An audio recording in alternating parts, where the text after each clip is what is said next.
Hello again, this is Paul Norell with another video walkthrough. This time I'm looking at Redvers Reverse, designed by Jeff Noble, and another game published by Legion Wargames. Redvers Reverse is a solitaire wargame depicting the Battle of Colenso, fought on the 15th of December 1899 during the Second Anglo-Boer War. The objective of the campaign was the relief of Ladysmith, to which end an army of 4 infantry and 1 mounted brigade, supported by field batteries of the Royal Artillery, as well as naval guns dismounted from 2 warships, had been assembled under the overall command of General Sir Redvers Buller. The opposition appeared in the form of several Boer commando groups under the overall command of Louis Botha, who had entrenched themselves on the north bank of the Tugela River, blocking the road to Ladysmith. Now, the resulting engagement proved to be a fiasco for British arms. Lack of reconnaissance, coupled with an absence of command initiative, led to defeat with heavy loss of lives. Why then is this a subject for a war game? Well, for one thing, the very fact of the battle's outcome provides a stimulating challenge for especially experienced gamers who actually take the role of Buller, facing the non-player Boers. The player is faced with the same handicaps that beset Buller, but has the opportunity to alter history by implementing a better strategy. Now, the game provides plenty of historical detail. The Tugela River is only fordable at certain places, called drifts, and these have to be located before they can be crossed, and all the while British troops are facing rifle and artillery fire from the hidden Boer emplacements on the far bank. Now, there are positive and negative variant options which can be employed, and the rules stress a balance here. But there's no reason why these options should not be employed to tip the balance in the player's favour. For example, if he's having a hard time or the player is not particularly experienced. Or indeed, you can tip the balance in the favour of the Boers if the player is feeling in a particularly confident mood. Now, I've already posted a text review of the game on BGG, so what I plan to do here is run through a turn or two to demonstrate how the system works. Before we do that, though, let's just take a quick look at the opposing forces. Now, the British Army comprises 4 infantry brigades, each composed of 4 battalions. These are supported by a mounted brigade of 5 regiments and several artillery batteries. The Boer force consists of several commando groups comprising 3 or more platoons, posted in hidden entrenchments along the north bank of the Tugela. They are armed with German Mauser rifles, Krupp artillery, and they are exceptionally good marksmen and horsemen.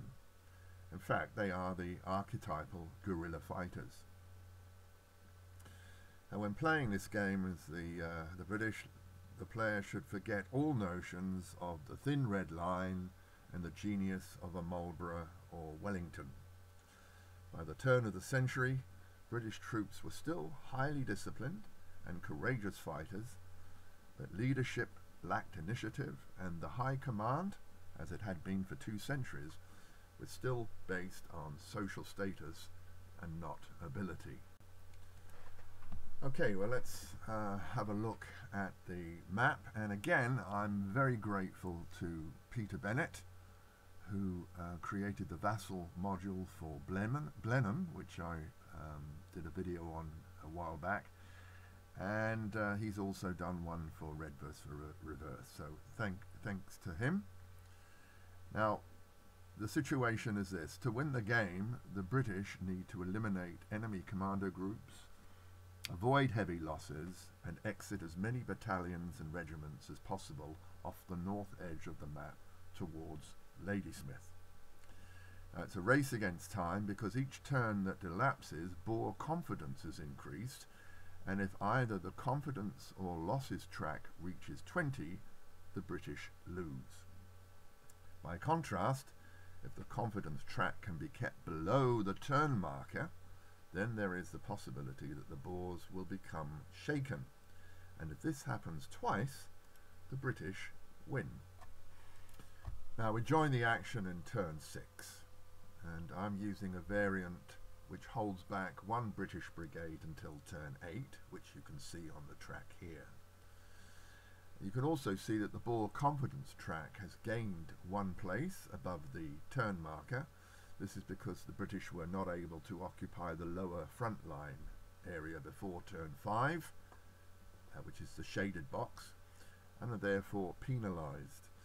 The British can't hang about. They have to get a move on if they want to avoid the confidence track going up.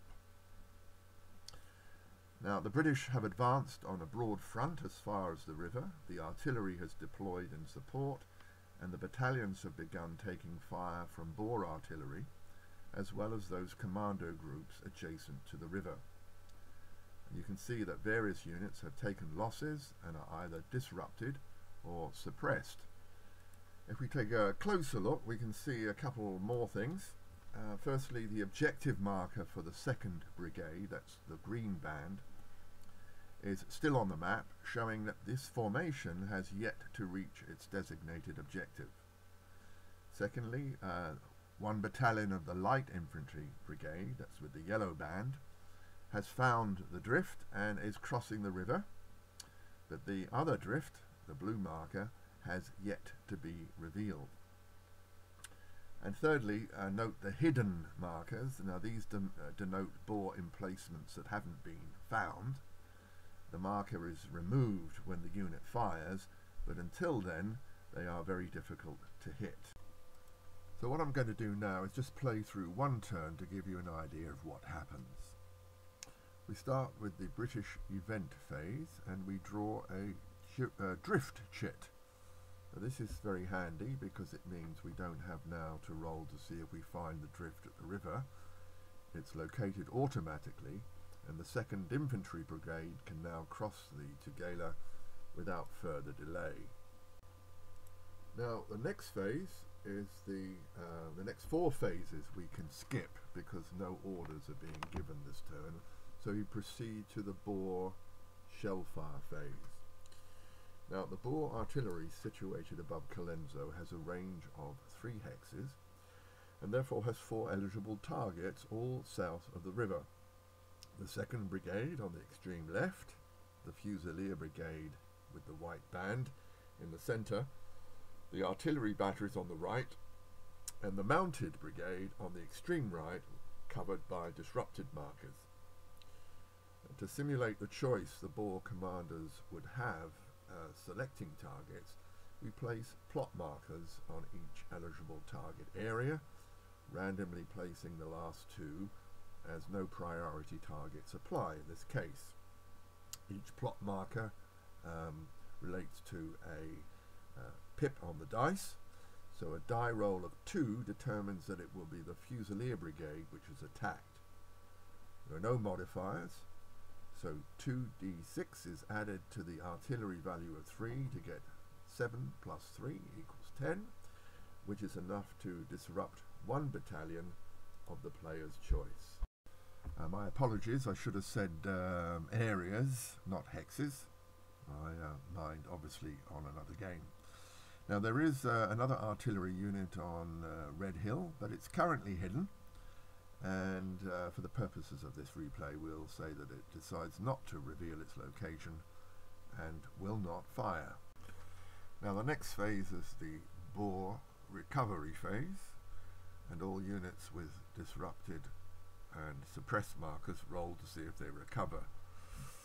In this instance, the unit with the disrupted marker successfully rolls to remove it, while the unit with the suppressed marker rolls enough to increase its morale by 1 level, so the suppressed marker is actually changed to a disrupted marker, and that ends the Boer recovery phase. It's British shellfire next. Now the way this works is that a maximum of 2 units can fire into one area. And in this case, the naval artillery, which has a range of 3 hexes, there's a unit of 6 and there's a unit of 2. Now we count the value of the larger unit, 6, and any secondary unit just gets a +1 modifier. So in this instance, the artillery are firing at 6 + 1 = 7, and they're going to fire into the second group, which is no longer hidden, and therefore it's a slightly better chance of hitting. But they still get a -2 on the fire because they are in entrenchments.